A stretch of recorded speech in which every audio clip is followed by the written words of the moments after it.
Friends, welcome back to my channel. ఈరోజు మీకు ఈ సీరియల్లో ఏం జరిగిందో తెలుసుకోవాలి అనుకుంటున్నారా? అయితే వెంటనే మనం సీరియల్లోకి వెళ్ళిపోదాం. ఇక కావ్య అయితే కిచెన్లో పడుకోవడం చూసిన అపర్ణ కావ్యని లేపి, ఏంటిది, నువ్వు ఈ ఇంటి కోడలివి, ఈ ఇంట్లో పని మనిషిలాగా కిచెన్లో పడుకోవడం ఏంటి అని చెప్పి అపర్ణ అయితే ఇంకా కావ్య మీద విరుచుకు పడుతుంది. కావ్య, ఏం మాట్లాడుతున్నారు అత్తయ్య గారు? ఆయన ఏమన్నా నన్ను తీసుకొచ్చారా ఏంటి? నేను ధైర్యంగా వెళ్ళి ఆయన గదిలో పడుకోవడానికి నాకు ఆ గదిలోకి వెళ్ళి పడుకోవాలంటే భయంగా ఉంది అని చెప్పి ఇంకా కావ్య చెప్పిన మాటలకి అపర్ణ రాజ్ని పిలుస్తుంది. రాజ్తో, అసలు ఇంట్లో ఏం జరుగుతుందో నీకు తెలుసా? అసలు ఈ కావ్య నీకేమవుతుందిరా అని అడగడంతో దానికి రాజ్ తన మనసులో కావ్య మీద ఉన్న కోపానికి ఏం మాట్లాడకుండా మౌనంగా ఉండిపోతాడు.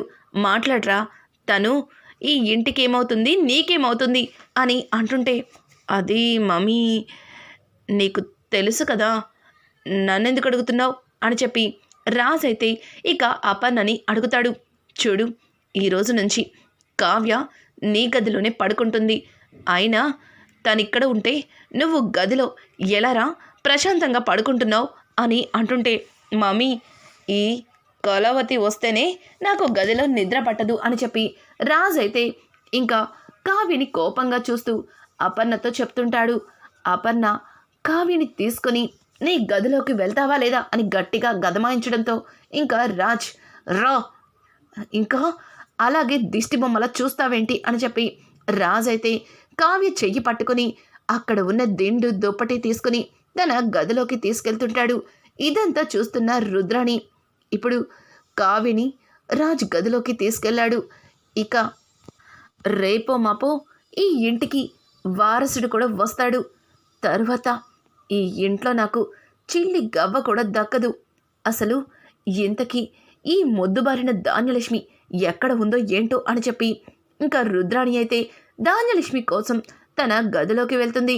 అక్కడ ధాన్యలక్ష్మి ప్రకాశం చింపేసిన పేపర్లని ఒక్కొక్కటిగా తీస్తూ దాన్ని అతికించడానికి ప్రయత్నిస్తుంటుంది. ఇంకా రుద్రాణి అయితే, ధాన్యలక్ష్మి, నీకేమైంది? చిరిగిపోయిన కాగితాలని అలా అతికిస్తున్నావు, అసలు ఏం జరిగింది అని అంటూ ఉంటే ఇక ధాన్యలక్ష్మి జరిగిందంతా కూడా రుద్రాణికి చెప్తుంది. రుద్రాణి, ఇవి కాకపోతే ఇంకొక పేపర్స్ని తెచ్చుకోవచ్చు, చిరిగిపోయిన వాటిని అతికించడం దేనికి? అయినా ఇంట్లో ఏం జరుగుతుందో తెలుసా? నువ్వేమో ఇక్కడ చిరిగిన కాగితాలని అతికించుకుంటూ ఉండు. అక్కడ కావ్య రాజులిద్దరూ ఒక్కటైపోతున్నారు. ఇక త్వరలో ఇంటికి వారసుడు వస్తాడు. ఆ వారసుడి పేరు మీద ఈ ఆస్తి రాస్తారు. తర్వాత నీ కొడుకు నువ్వు ఇలా అనామకుల్లాగా చిరిగిపోయిన కాగితాలని ఎత్తుకుంటూ ఈ ఇంట్లో ఏదో ఒక పని చేసుకుంటూ ఒక మూలన పడి ఉండొచ్చులే అని చెప్పి ఇక రుద్రాణి అయితే ధాన్యలక్ష్మిని ఫుల్గా రెచ్చగొడుతుంది. ధాన్యలక్ష్మి, రుద్రాణి, ఏం మాట్లాడుతున్నావు? నేనెందుకు ఇంట్లో పని మనిషిలా ఉంటాను? అసలు ఈ ఇంటికి నీకు సంబంధమే లేదు. నువ్వు ఈ ఇంటికి కూతురి స్థానంలో ఉన్నా నువ్వు ఒక గుమస్తా కూతురివి. చేస్తే గిస్తే ఈ ఇంటి పని మనిషిగా నిన్ను చేస్తారు. ఈ ఇంటి చాకరీ మొత్తం నీ కొడుకుతో నీతో చేయిస్తారు. అంత అవసరం నాకేముంది అని చెప్పి రుద్రాణికి ధాన్యలక్ష్మి చాలా కోపంగా సమాధానం చెప్తుంది. ధాన్యలక్ష్మి మాటలకి రుద్రాణికి కోపం వచ్చినా కంట్రోల్ చేసుకొని, అది కాదు ధాన్యలక్ష్మి, కాస్త నేను చెప్పేది విను. ఇప్పుడు కనుక నువ్వు గొడవ చేసి ఆస్తి రాయించుకుంటే తర్వాత నీ కొడుకు నువ్వు సంతోషంగా ఉంటారు. లేదంటే ఖచ్చితంగా ఆ కావ్య చాలా తెలివైనది. తన తెలివితేటలతో ఈ ఇంటికి ఒక వారసునిచ్చేసి వాణ్ణి ఈ ఆస్తికి, ఈ ఇంటికి వాడే వారసుడిలాగా ప్రకటించేస్తుంది అని చెప్పి ఇంకా రుద్రాణి అయితే కావాలని ధాన్యలక్ష్మిని రెచ్చగొడుతుంది. ధాన్యలక్ష్మి, చూడు రుద్రాణి, అట్లాంటిదేది జరగదు. రేపొద్దున్న ఈ ఇంట్లో తాడో పేడో తేలిపోవాలి అని చెప్పి ఇక ధాన్యలక్ష్మి అయితే ఆ పేపర్స్ని మళ్ళీ అతికించుకుంటుంది. అయ్యో ధాన్యలక్ష్మి, ఇలాంటి పేపర్స్ కావాలంటే నేను రాహుల్తో ఇంకో సెట్ తెప్పిస్తాను, ముందు వాటిని పక్కన పడేసి అని చెప్పి వాటిని లాక్కుని డస్ట్బిన్లో పడేస్తుంది. ఇంకా ఇక్కడ చూస్తే రాజేమో కావ్యని గదిలోకి తీసుకెళ్లి తన చేతిలో ఉన్న దిండు దుప్పటి బెడ్ పైకి విసిరు కొడతాడు. ఏయ్ వెళ్ళి పడుకో అని చెప్పి చిరాగ్గా అంటాడు. దానికి కావ్య, నేనంటే ఇష్టం లేకపోయినా గదిలోకి తీసుకొచ్చారు, ఇప్పుడేంటి ఏకంగా మీ పక్కనే పడుకోమని బెడ్ వైపు చూపిస్తున్నారు అని అంటూ ఉంటే, అంత లేదు, బెడ్ మీద అస్సలు పడుకోవద్దు, నువ్వు ఈ గదిలోకి అడుగు పెట్టిన ఫస్ట్లో ఎలా పడుకునేదానివో అలాగే పడుకోవాలి అని చెప్పి ఇక చాపని దుప్పటిని దిండుని కావ్య చేతిలో పెడతాడు. కావ్య కూడా సరే అన్నట్టుగా ఆ చాపని నేల మీద పరుచుకొని ఇంకా దిండు దుప్పటి వేసుకుని పడుకుని ఉంటుంది. అనుకోకుండా తన అంతరాత్మ కావ్య దగ్గరగా వెళ్ళి కావ్యని హక్ చేసుకుంటూ ముద్దు పెట్టుకుంటూ ఉంటుంది. రాజ్ ఏంటి ఈ శబ్దాలు అని చెప్పి వెనక్కి తిరిగి చూసేసరికి రాజ్ అంతరాత్మ కావ్య దగ్గరికి వెళ్ళి ముద్దులాడుతూ ఉంటాడు.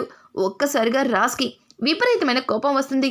రేయ్ ఏం చేస్తున్నావు అని అంటుంటే, పోరా, కళావతి ఇంటికి వస్తుందో రాదో అని చాలా టెన్షన్ పడ్డాను, నువ్వెప్పుడో కళావతిని దగ్గరికి తీసుకుంటావు, నాకెందుకు, అందుకే నాకు నచ్చినట్టుగా నా భార్యతో ఉంటున్నాను అని చెప్పి తన అంతరాత్మ కావ్య దగ్గరగా వెళ్ళి తనకి బుగ్గ మీద ముద్దులు పెడుతూ ఉంటాడు. ఇక రాజ్కి కోపం వచ్చి, రేయ్ అక్కడి నుంచి లేస్తావా లేదా అని చెప్పి ఫాస్ట్గా వెళ్ళేసరికి ఉన్నట్టుండి రాజ్కి కాలు జారి కావ్య మీద పడతాడు. ఇక కావ్య అయితే ఒక్కసారిగా రాజ్ని చూసి షాక్ అయిపోతుంది. అలా ఇద్దరు ఒకరి కళ్ళల్లో ఒకరు చూసుకుంటారు. ఇంకా కావ్య అయితే, నేనంటే ఇష్టం లేదన్నారు, నన్ను ఈ ఇంటికి ఎన్నటికీ తీసుకురాను అన్నారు, కానీ గదిలోకి వచ్చేసరికి ఏంటి చిలిపి పనులు అని చెప్పి కావ్య అడగడంతో, చిచి అలాంటిదేం లేదు అని చెప్పి రాజ్ వెంటనే లేచి బట్టలు సర్దుకుని ఇక బెడ్ పైన పడుకుంటాడు. ఉదయాన్నే సుభాష్, రాజ్, ప్రకాశం హాల్లో కూర్చుని వాళ్ళ ఆఫీసుల గురించి అలాగే బిజినెస్ల గురించి మాట్లాడుకుంటూ ఉండగా ఇంతలో అక్కడికి ధాన్యలక్ష్మి ఆస్తి పేపర్లతో వస్తుంది. ఏంటి ఇంకా అలాగే ఉన్నారు, నేను చెప్పిన దాని గురించి ఏం ఆలోచించలేదా అని చెప్పి వాళ్ళని నిలదీస్తుంది. ఇంకా ప్రకాశం అయితే, ఏంటే ఏం మాట్లాడుతున్నావు, దేని గురించి అని అడగడంతో వెంటనే ధాన్యలక్ష్మి, అదే కళ్యాణ్కి రావాల్సిన ఆస్తి గురించి, అయినా ఆస్తిని ముక్కలు చేయమని చెప్పాను, నా కొడుకుకి రావాల్సిన వాటాని ఇవ్వమని చెప్పాను, కానీ అదేది పట్టనట్టుగా మీరు మీ పనులు చేసుకుంటున్నారు అని చెప్పి ధాన్యలక్ష్మి అంటూ ఉంటే, ఇంతలో అపర్ణాదేవి అక్కడికి వచ్చి, ధాన్యం ఏం మాట్లాడుతున్నావు, ఇంటిని ముక్కలు చేయకూడదని, ఈ ఆస్తి పంపకాలు జరగకూడదని మావయ్య గారి కోరిక, మావయ్య గారు ఆ విషయంలోనే కదా ఈరోజు అట్లాంటి పరిస్థితికి వచ్చారు, కానీ నువ్వు మళ్ళీ అదే విషయాన్ని తీసుకొచ్చి ఎందుకు ఇంట్లో నానా గొడవ చేస్తున్నావు, అయినా ఈ రుద్రాణి చెప్పిన మాటలకి నువ్వు ఇలా తయారవుతావని అస్సలు ఊహించలేకపోయాను అని చెప్పి అపర్ణ మాట్లాడుతుంటే, అక్క నీకేముంది, నువ్వు ఎన్నన్నా మాట్లాడుతావు, నీ కొడుకు నీ దగ్గరే ఉన్నాడు, పైగా ఈ ఆస్తిని సంతోషంగా అనుభవిస్తున్నాడు, ఇంకా కంపెనీలకి యువరాజులాగా ఉన్నాడు, దానివల్ల అంతా బాగానే ఉంది కాబట్టి నువ్వు ఎన్నన్నా చెప్తావు అని చెప్పి ఇంకా ధాన్యలక్ష్మి అయితే అపర్ణని అంటూ ఉంటుంది. అపర్ణ ధాన్యం అని అంటూ ఉంటే, ఏ అక్క, ఏ నిజం చెప్తుంటే కోపం వస్తుందా, నేను చెప్పిన దానిలో తప్పేమన్నా ఉందా, నేను నిజమే చెప్పాను కదా, నువ్వు అన్ని విషయాల్లో నీకు అన్ని అనుకూలంగా ఉన్నాయి కాబట్టే ఈ రోజున ఇలా మాట్లాడుతున్నావు, ఒకవేళ నా స్థానంలో నువ్వుంటే అప్పుడు నా తల్లి బాధేంటో నీకు బాగా అర్థమవుతుంది అని చెప్పి ఇక ధాన్యలక్ష్మి అయితే అపర్ణ నోరు కూడా మోయించేస్తుంది. ధాన్యలక్ష్మికి సపోర్ట్గా రుద్రాణి అయితే, అవును ధాన్యలక్ష్మి అన్న మాటలో తప్పు లేదు, నాన్నకి ఏదో ఒకటి జరిగేలోపే ఈ ఆస్తి పంపకాలు జరగాల్సిందే, ఆస్తిని ముక్కలు చేయాల్సిందే, ఎవరి వాటా వాళ్ళకి ఇవ్వాల్సిందే అని చెప్పి ఇంకా రుద్రాణి కూడా ధాన్యలక్ష్మికి సపోర్టింగ్గా మాట్లాడడంతో ఒక్కసారిగా ప్రకాశానికి చాలా కోపం వస్తుంది. రుద్రాణి నీలాంటిది పక్కన చేరడం వల్లే ఇదిగో ఇది ఇలా తయారైంది. చూడు ధాన్యం, నీకు చాలా మంచిగా చెప్తున్నాను. నోరు మూసుకుని లోపలికి వెళ్తావా లేదా అని అంటుంటే, నన్ను కొట్టండి, తిట్టండి, చంపండి, నేను మాత్రం ఇక్కడి నుంచి ఒక ఇంచు కూడా కదలను. నా కొడుక్కి ఆస్తి రాసే వరకు నేను ఇక్కడి నుంచి వెళ్ళను అని చెప్పి గట్టిగా అరుస్తుంటుంది.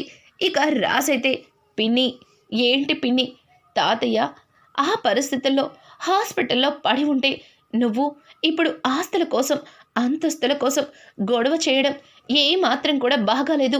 ఇప్పటికే తాతయ్యని చూసి నానమ్మ ఎంతగా బెంగ పెట్టుకుంటుందో మీకు తెలియంది కాదు. మీరందరూ కలిసి నానమ్మకి ధైర్యం చెప్పాలి. కానీ అదంతా వదిలేసి ఇట్లా ఆస్తుల కోసం గొడవ పడతాం నాకేమాత్రం కూడా అని అంటుంటే, ఆపు రాజ్, ఆపు. నువ్వు ఈ ఆస్తిని బాగానే అనుభవిస్తున్నావు. నా కొడుకే కదా ఎందుకు పనికిరాని ఒక అనామకుడిగా ఆటోని నడుపుకుంటున్నాడు. వాడు తిండికి కూడా ఇబ్బంది పడుతున్నాడు. ఇదంతా నీ వల్లే. నువ్వు కనుక ఆ అప్పుతో కళ్యాణ్కి పెళ్లి జరిపించకపోతే ఈరోజు కళ్యాణ్ పరిస్థితి అంతగా దిగజారేది కాదు. కనీసం ఆస్తి రాసైనా వాడిని సంతోషంగా ఉంచాలనే కదా నా ఈ ప్రయత్నం అని చెప్పి ఇక ధాన్యలక్ష్మి అయితే రాజ్ని కూడా మాట్లాడనివ్వదు. సుభాష్ అయితే ఈ గందరగోళాన్ని తట్టుకోలేక ఆపండి, ఆపండి అని గట్టిగా అరుస్తాడు. అందరూ కూడా ఒక్కసారిగా సైలెంట్ అయిపోతారు. రుద్రాణి అయితే, అన్నయ్య, ఈ జరుగుతున్న గొడవలన్నింటికీ కారణం ఈ ఆస్తే. ఈ ఆస్తిని ముక్కలు చేసి ఎవరి వాటాని వాళ్ళకి పంచేస్తే ఇట్లాంటి గొడవలేమీ రావు కదా అని చెప్పి రుద్రాణి అయితే చాలా మంచిదానిలాగా మాట్లాడుతుంది. రుద్రాణి మాటలకి, నోర్మోయ్ రుద్రాణి, ఇంకొక మాట మాట్లాడినా మెడ పట్టుకొని బయటికి గెంటేస్తాను అని చెప్పి ఇక అపర్ణ గట్టిగా అరుస్తుంది. ఆ మాటలకి రుద్రాణి, ఏం మాట్లాడుతున్నావు వదినా, నువ్వేమన్నా నోరు మూసుకొని తల వంచుకుంటున్నానని నీ ఇష్టం వచ్చినట్టు మాట్లాడితే ఇక్కడ ఊరుకోవడానికి నేను సిద్ధంగా లేను. మీరు ఈ ఇంటికి కోడలు మాత్రమే, కానీ నేను ఈ ఇంటి ఆడపడుచుని అని అంటూ ఉంటే, ఏంటి ఆడపడుచువా? ఆడపడుచు పుట్టింటి మంచిని కోరుతుంది, పుట్టిల్లు సంతోషంగా ఉండాలని అనుకుంటుంది. కానీ నువ్వు ప్రతి క్షణం ఈ కుటుంబాన్ని ముక్కలు చేయాలని చూస్తున్నావు. ఈ కుటుంబంలో ఉన్న వాళ్ళ మనశ్శాంతులని పోవాలని చేస్తున్నావు అని చెప్పి ఇక అపర్ణ అయితే రుద్రాణిని తిడుతుంది. రుద్రాణి, చూడుదిరా, నువ్వు ఎన్నన్నా సరే నేను నాన్నకి పరిస్థితి అలా ఉందని ఎంతగానో కుమిలిపోతున్నాను. నిన్నటి నుంచి సరిగా భోజనం కూడా చెయ్యలేదు. అయినా ఈ ఇంట్లో ఇట్లాంటి గొడవల వల్లే కదా నాన్నకి అట్లాంటి పరిస్థితి వచ్చింది. అందుకే ఈ గొడవలన్నీ సర్దుమనగడం కోసం ఈ ఆస్తిని పంచేయమని చెప్తున్నాను.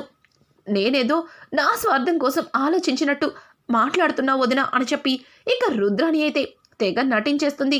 పక్కన ఉన్న స్వప్న, బాగుంది, చాలా బాగుంది, పెట్టవలసినవన్నీ పెట్టేసి పైకి మంచిదానిలాగా తెగ నటించేస్తున్నావు. నీకు తాతయ్య గారి మీద వనమాలిన ప్రేమ ఉన్నట్టు ఏం మాట్లాడుతున్నావు? ఆస్తిని ముక్కలు చేసి నీ వాటా నీకు పడేయాలనే కదా ధాన్యలక్ష్మి ఆంటీని అంతగా రెచ్చగొట్టావు. ఇదంతా నీ ట్రైనింగే అని ఇక్కడ ఎవరికి తెలీదు అని చెప్పి ఇక స్వప్న అయితే రుద్రాని నోరు మోయించడానికి ప్రయత్నిస్తుంది.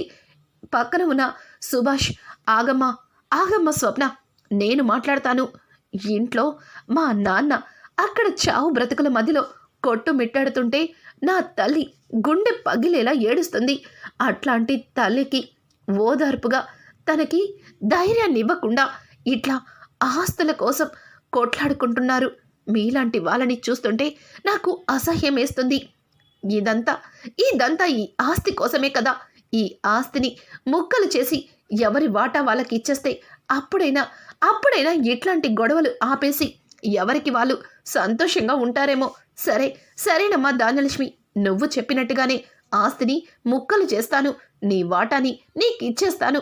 ఇక ఈ గొడవని ఇంతటితో ఆపితే చాలా బాగుంటుంది అని చెప్పి ఇంకా సుభాష్ అయితే ధాన్యలక్ష్మితో చెప్తుంటే పక్కన ఉన్న రుద్రాణి, అన్నయ్య, మరి నన్ను మర్చిపోయినట్టున్నావు అని అంటుంటే, నిన్నెలా మర్చిపోతారు? నువ్వు ఆస్తి కోసమే కదా ఈ గొడవలన్నీ పెడుతున్నావు. నిన్ను ఎన్నటికీ మర్చిపోరు. నువ్వేం టెన్షన్ పడకలే అని చెప్పి పక్కన ఉన్న స్వప్న ఇక రుద్రానికి డైలాగ్ వేస్తుంది. రుద్రాణి స్వప్న వైపు ఉరిమురిమి చూస్తుంది. ఇంకా సుభాష్ అయితే చూడండి, ఎవరికి రావాల్సిన వాట వాళ్ళకి రాసిస్తాను, ఇక ఈ గొడవని ఇంతటితో ఆపేస్తే చాలా బాగుంటుంది అని చెప్పి ఇంకా సుభాష్ వెళ్తూ వెళ్తూ రాజ్ నువ్వు లాయర్ని పిలిపించు, ఇంకొక గంటలో ఇక్కడ లాయర్ ఉండాలి అని చెప్పి అక్కడి నుంచి సుభాష్ వెళ్ళిపోతాడు.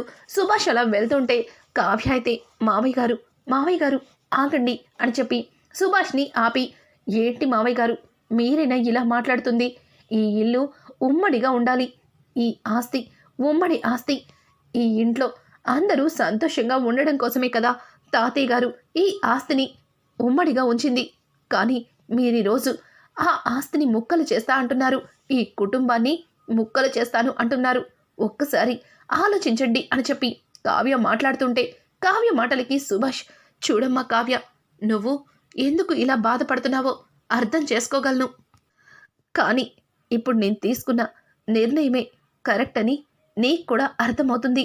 ఈ ఆస్తి కోసమే ఈ గొడవలన్నీ అక్కడ నా కన్న తండ్రి చావు బ్రతుకుల మధ్యలో కొట్టుమిట్టాడుతుంటే వీళ్ళు ఆ అమ్మకి ధైర్యం చెప్పంది పోయి అమ్మకి మనశ్శాంతి ఉంచటం లేదు, పైగా ఆస్తి కోసం ఎట్లా కొట్టుకుంటున్నారో చూసావు కదమ్మా, అందుకే ఇలాంటి నిర్ణయం తీసుకున్నాను, నువ్వు ఈ నిర్ణయాన్ని అంగీకరిస్తావని అనుకుంటున్నాను అని చెప్పి అక్కడి నుంచి ఇంకా సుభాష్ అయితే వెళ్ళిపోతాడు. కావ్య అయితే చిన్నత్తయ్య ఒక్కసారి నేను చెప్పేది వినండి అని అంటూ ఉంటే, నోర్మొయ్, నువ్వు నాకేమీ చెప్పక్కర్లేదు, అసలు నువ్వు నాకేమవుతావని నువ్వు నాకు చెప్పేదేంటి, అసలు నీ మాట ఎవరు వింటారు అని చెప్పి ధాన్యలక్ష్మి కావ్య మాట్లాడుతుంటే ఒక్క మాట కూడా వినిపించుకోకుండా చాలా పొగరుగా అక్కడి నుంచి వెళ్ళిపోతుంది.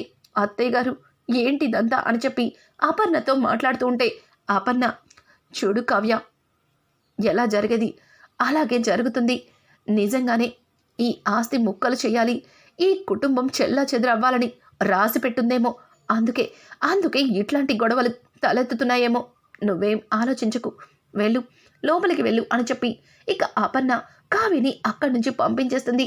ఇంత జరుగుతున్నా మీరేంటండి మౌనంగా ఉంటున్నారు, అసలు మీరు ఒక్క మాట కూడా మాట్లాడటం లేదేంటి అని చెప్పి ఇంకా కావ్య అయితే రాజ్ని అడగడంతో, రాజ్ ఏం మాట్లాడమంటావు, ఎవరికి నచ్చ చెప్పమంటావు, ఎవరికి వారు నిర్ణయాలు తీసేసుకున్నారు, ఇంకా నేనేం మాట్లాడతాను అని చెప్పి రాజ్ అయితే సైలెంట్గా అక్కడి నుంచి వెళ్ళిపోతాడు. కావ్యకి ఏమీ అర్థం కాదు. తాతయ్య గారు తనతో కోమలాకి వెళ్లే ముందు మాట్లాడిన మాటల్ని గుర్తు చేసుకుంటుంది.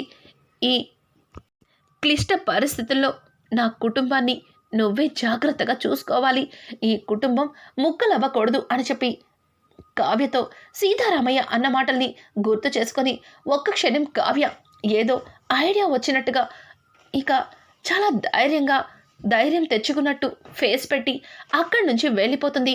ఇక కొంతసేపటికి రాజ్ అయితే లాయర్ని పిలిపిస్తాడు. లాయర్తో సుభాష్ మాట్లాడుతూ, చూడండి, ఈ ఆస్తి సమానంగా పంచాలి 3 భాగాలుగా అని ఇక సుభాష్ మాట్లాడుతుంటే ఇక రుద్రాణి అయితే తెగ సంబరపడిపోతుంది. పక్కన ఉన్న రాహుల్, మమ్మీ ఆస్తిని సమానంగా భాగాలు చేస్తున్నారు అంటే నీకు అలాగే వాళ్ళిద్దరికి మీ ముగ్గురికి కూడా సమానంగా పంచుతున్నారు, ఇక మన ఆస్తి తీసుకుని ఎంచక్కా మనం ఇక్కడి నుంచి వెళ్ళిపోవచ్చు అని చెప్పి ఇంకా రాహుల్ మాట్లాడుతూ ఉంటే రుద్రాణి తెగ సంబరపడిపోతుంది. అలాగే ధాన్యలక్ష్మి కూడా తన వాటా తనకి వస్తే కళ్యాణ్ సంతోషంగా ఉంటాడని ఆలోచిస్తూ వాళ్ళ వైపు సంతోషంగా చూస్తుంది. ఇక సుభాష్ మాట్లాడిన మాటలకి లాయర్, ఆస్తిని 3 భాగాలు చేయాలా, అదేంటి అని చెప్పి లాయర్ అడగడంతో ఆ మాటలకి సుభాష్, అవును లాయర్ గారు, ఈ ఆస్తి 3 భాగాలు చేయాలి, సీతారామయ్య గారి వారసులం మేము ముగ్గురం, మా ముగ్గురికి 3 భాగాలు చేయాలి అని అంటుంటే, అదేంటి సీతారామయ్య గారి వారసురాలకి ఎప్పుడు ఈ ఆస్తిని రాసేశారు కదా అని చెప్పడంతో ఒక్కసారిగా అక్కడ ఉన్న రాజ్ అలాగే సుభాష్, ప్రకాశం, రుద్రాణి కుటుంబ సభ్యులందరూ కూడా కంగు తింటారు. ఇంకా లాయర్ గారు, ఏంటండి మీకు తెలీదా సీతారామయ్య గారు ఆల్రెడీ వీలునామాని రాయించేశారు కదా, ఇట్లాంటి పరిస్థితి వచ్చినప్పుడు ఈ వీలునామాని మీకు చూపించమన్నారు అని చెప్పి ఇక వీలునామాని వాళ్ళకిచ్చి లాయర్ అక్కడి నుంచి వెళ్తుంటాడు. ఆగండి లాయర్, వీలునామా ఏంటి, అసలు ఈ ఆస్తిని వారసురాలికి రాయడమేంటి, ఇంతకీ ఎవరా వారసురాలు, ఎవరి పేరు మీద ఈ వీలునామా ఉంది అని చెప్పి రుద్రాని అడగడంతో, చూడండి మేడం, సీతారామయ్య గారు ఒక వారం రోజుల క్రితం నన్ను కలిశారు. ఆ రోజే ఆయన ఈ ఆస్తి మొత్తం ఎప్పటికీ ముక్కలు కాకూడదు, ఈ కుటుంబం ఎప్పటికీ ఉమ్మడిగానే ఉండాలి అని ఆలోచించి ఈ ఆస్తి మొత్తాన్ని తన మనవరాలైన కావ్య గారి పేరు మీదకి వీలునామాని రాయించారు. ఆవిడ గారు ఒప్పుకుని సంతకాలు పెడితేనే ఈ ఆస్తి మీదవుతుంది, లేదంటే ఈ ఆస్తి ఎప్పటికీ కావ్య గారి పేరు మీదే ఉంటుంది అని అంటుంటే, ఏంటి మమ్మల్ని కాదని ఈ ఇంటికి వచ్చిన ఈ కనకం కూతురు పేరు మీద ఆస్తి రాస్తాడా ఆ ముసలోడు అని చెప్పి ఒక్కసారిగా రుద్రాని తన మనసులో ఉన్న మాటని పైకనేస్తుంది. ఇక రాజైతే అత్త అని గట్టిగా అరవడంతో, ఏంట్రా ఏంటి, రాస్తే ఇంటి వారసుడిగా నీ పేరు రాయాలి, లేకపోతే కళ్యాణ్ పేరు రాయాలి, అంతగా లేకపోతే రాహుల్ పేరు రాయాలి, అంతేగాని కనకం కూతురైన ఈ కావ్య పేరు మీద ఆస్తి రాయడమేంటి, దానికి నేను ఒప్పుకోను అని చెప్పి రుద్రాణి అయితే అరిచి గొడవ చేస్తుంది. ఇక కావ్య, చూడండి రుద్రాణి గారు, మీరు ఎంత అరిచి గొడవ చేసినా ఈ ఆస్తి నాది, ఈ నేను కోరుకుంటేనే ఈ ఆస్తి మీకొస్తుంది, లేదంటే ఈ ఆస్తి ఎన్నటికీ ఇలానే ఉంటుంది. తాతయ్య గారు కోరిక మేరకు ఈ ఆస్తి ఎప్పటికీ ముక్కలు కాదు, ఈ ఆస్తి ఎన్నటికీ ఉమ్మడిగానే ఉంటుంది. మీరు అత్యాశకి పోయి ఏదైనా చెయ్యాలి అనుకుంటే ఆ మరుక్షణమే ఈ ఆస్తి నాకొద్దని చెప్పి అనాథాశ్రమానికి రాసేస్తాను అని చెప్పడంతో ఒక్కసారిగా కావ్య అన్న మాటలకి ఇంకా కళ్యాణ్ ఇంకా ఇందిరాదేవి ఇద్దరు చప్పట్లు కొట్టుకుంటూ, శభాష్ శభాష్ కావ్య, ఇన్నాళ్ళకి నా కుటుంబంలో ఉన్న వాళ్ళందరి నోరు మోయించో అని అంటుంటే, వదిన మీరు చాలా కరెక్ట్ నిర్ణయం తీసుకున్నారు. అమ్మా, నువ్వు ఈ ఆస్తిని నా కోసం ముక్కలు చేయాలి అనుకుంటున్నావు, కానీ నేను ఈ కుటుంబం ఎప్పుడు సంతోషంగా ఉండాలని కోరుకుంటుంది, నేను వదిన వైపే ఉంటాను అని చెప్పి ఇక కళ్యాణ్ మాట్లాడడంతో అందరికీ నోటి నుంచి మాట రాదు. ఇక రానున్న ఎపిసోడ్స్లో ఏం జరగబోతుంది అనేది ముందుగా మీకు కావాలి అనుకుంటే మా ఛానల్ని సబ్స్క్రైబ్ చేసుకోవడం మాత్రం మర్చిపోకండి. Thanks for watching friends, welcome back to my channel. ఈరోజు మీకు